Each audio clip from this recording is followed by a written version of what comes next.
আসসালামু আলাইকুম। আমি হুমায়ুন কবির, সৌদি আরব, আল ভিসা।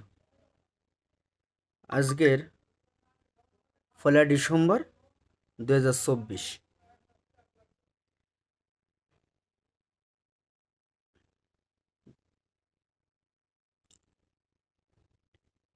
ইত্তেফাক, দৈনিক ইত্তেফাক থেকে শিরোনাম। আসলে কথাটা না বলে নয়। ভারতের পতাকায় প্রণাম করলে চিকিৎসা পাবে বাংলাদেশিরা। আবারও বলছি, ভারতের পতাকায় যদি প্রণাম করা হয় তাহলে ভারতের চিকিৎসা পাবে বাংলাদেশিরা। এখন পশ্চিমবঙ্গের শিলিগুড়ির এক চিকিৎসক বলছেন তিনি বাংলাদেশিদের চিকিৎসা দেবেন, কিন্তু এজন্য ভারতীয় পতাকায় প্রণাম করতে হবে, চেম্বারে প্রকাশ করতে হবে, প্রমাণ করে তার চেম্বারে প্রকাশ করতে হবে। মানে অর্থ হচ্ছে ভারতের পতাকায় আপনি যদি প্রণাম করার পরে সেইটা তার চেম্বারে যে প্রমাণ করতে হবে যে আপনি ভারতের পতাকাতে প্রণাম করছেন। বাংলাদেশিরা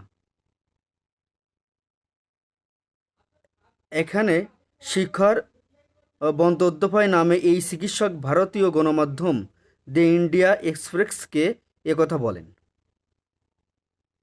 শিখর বন্দ্যোপাধ্যায় বলেন, বাংলাদেশে আমাদের পতাকা অবমাননা করা হয়েছে, যা আমাকে কষ্ট দিয়েছে। আমি রোগীদের ফিরিয়ে দিতে চাই না, কিন্তু যারা আমাদের দেশে আসবে তাদের আমাদের পতাকাকে সম্মান জানাতে হবে। পশ্চিমবঙ্গের নর্থ বেঙ্গল মেডিকেল কলেজ হাসপাতালের এই চিকিৎসক বলেন, আমি যে সরকারি হাসপাতালে কাজ করি সেখানে কোনো রোগীকেই আমি ফেরাতে পারবো না, কিন্তু শিলিগুড়িতে আমার ব্যক্তিগত চেম্বারে আমি জাতীয় পতাকা ঝুলিয়েছি। সেখানে একটি বার্তাও যুক্ত করেছি, যারা আমার মাতৃভূমির পতাকাকে সম্মান জানাবে না তারা আমার কাছ থেকে চিকিৎসা প্রত্যাশা করতে পারে না। এখন বাংলাদেশের কি চিকিৎসা বা ডাক্তার এদেশে নাই? বাংলাদেশে যারা যে সমস্ত ডাক্তার ভারতে ট্রান্সফার করা হয়, যে রোগীগুলো, কেন? অর্থের কারণে? আপনি এখান থেকে টাকা পাবেন এই জন্য, নাকি চিকিৎসার জন্য? আর যদি চিকিৎসার জন্য পাঠান তাহলে আমার দেশে কেন চিকিৎসা নাই, কেন হয় না?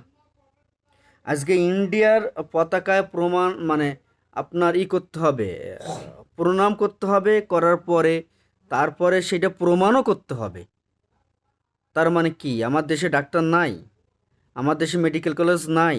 আমরা বাঙালিরা এতটাই মানে নিম্নমানের? আমার দেশে যখন ফিলানিকে হত্যা করে ঝুলে রাখা হয়েছিল তখন তো এই কথাগুলো কোনো ডাক্তার বাংলাদেশের বা কোনো বলেন নাই।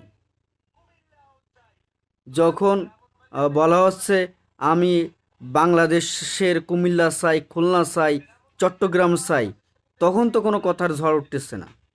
এখন এই কথাগুলো কেন বলা হলো? বিষয়টা এখানে অনেক রাজনৈতিক ব্যাপার আছে, যা আসলে বলা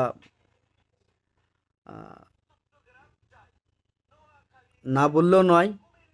তো এখানে আরেকটা কথা যুক্ত হয়েছে, পতাকার উপর থাকা বার্তায় লেখা রয়েছে, ভারতবর্ষের জাতীয় পতাকা আমাদের মাতৃভূম্য।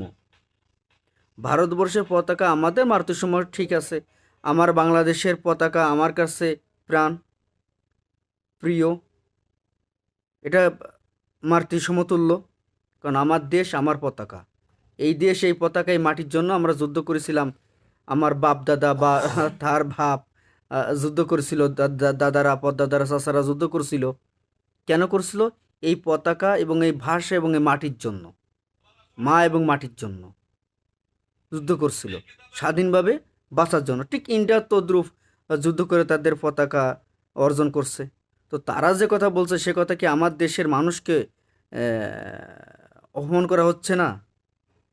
তা আমরা বাংলাদেশে তাদের দেশের পতাকাকে কেন আমরা প্রণাম করব?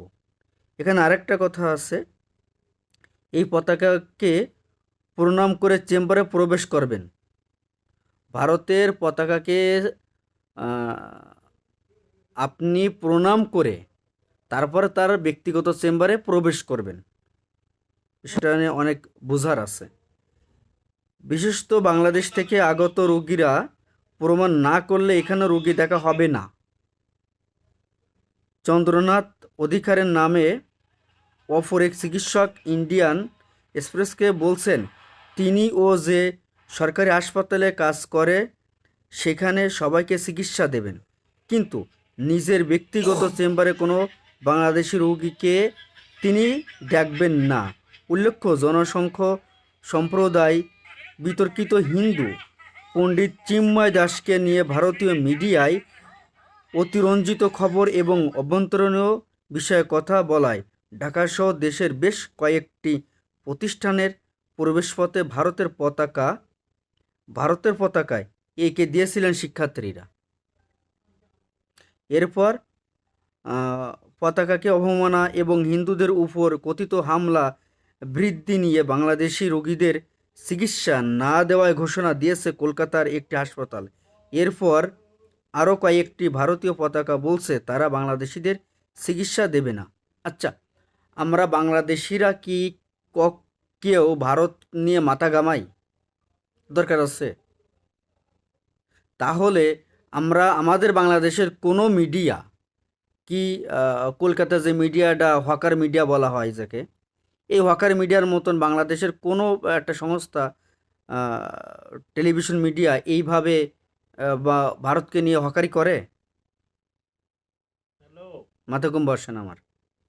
বিষয়টা হচ্ছে, আপনারা কেন বাংলাদেশকে এত নিয়ে পড়ছেন? তার কারণ হচ্ছে একটাই, আপনাদের সহ্য হচ্ছে না বাংলাদেশ ভালো কিছু করুক। আমার দেশের অভ্যন্তরীণ ব্যাপার না আপনি কেন মাথা গমাচ্ছেন? কে অ্যারেস্ট হবে কি হবে না, এটা আমার দেশের সরকার আছে, সরকার প্রধান আছে, আপনারা কেন? আমার দেশের চিকিৎসা ভালো চাই আমরা। বর্তমান সরকার ডক্টর ইউনূস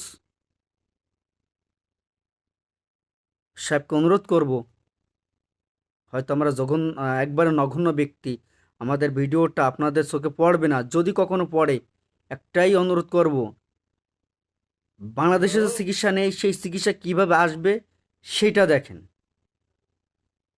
যেন একটা রোগী ভারতের অথবা অন্য কোনো দেশে যেতে না হয়।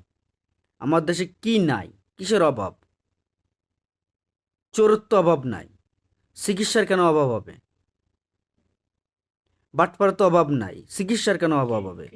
আমি ভারতকে নিয়ে কোনো কথা বলবো না, শুধু এতটুকু কথা বলবো, আজকে যে কথাটা বলছে আপনারা সবাই দেখছেন, এই কথার পরিপ্রেক্ষিতে একটা কথা আসে, আমার দেশের ভালো চিকিৎসা ব্যবস্থা করা হোক, এটাই আমাদের দাবি, প্রবাসীদের দাবি। তো আজকের মতন এখানেই ভিডিওটা সমাপ্ত করছি। আমার ভিডিওটা যদি ভালো লেগে থাকে অবশ্যই একটা শেয়ার, লাইক, কমেন্ট করে মানুষকে দেখার সুযোগ করে দেবেন, আর একটা সাবস্ক্রাইব। আল্লাহ হাফেজ।